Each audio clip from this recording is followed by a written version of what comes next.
What would cause the equilibrium in the diagram above, which is the market for surfboards, to shift from point A to point D?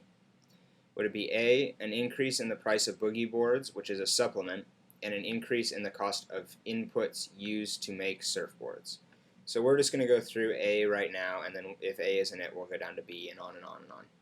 Okay, so an increase in the price of a supplement will mean that less people are going to buy boogie boards because it's more expensive.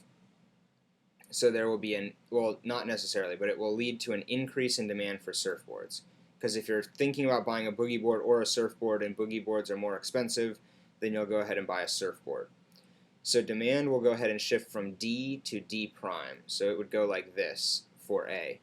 And we're trying to get over to point D. So we know that we need to decrease demand. So we know that A isn't the right answer. So I'll just go ahead and erase that arrow. And we know that it's not A.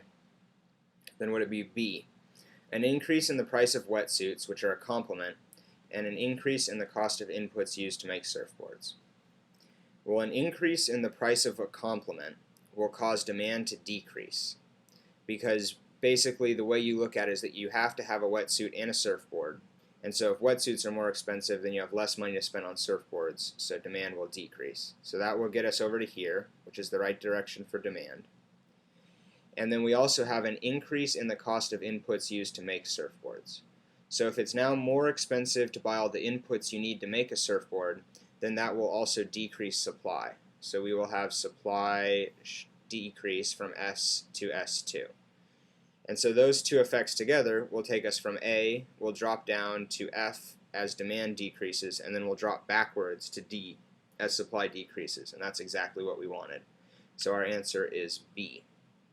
And I'm just going to go really quickly through the other two answers and see why it isn't that.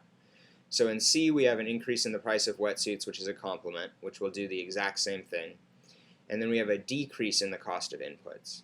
So that would lead to a decrease in demand. We'd go from A to F, and then it would lead to an increase in supply. So we would end up at point I.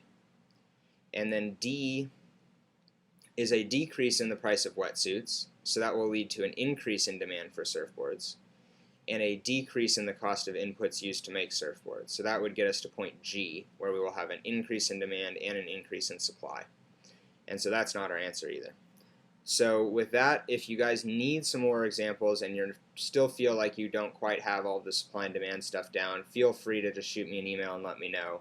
But I think I've pretty much covered every kind of question that can possibly be asked about supply and demand, and you should have a good background in it. So with that, we will go on to other topics.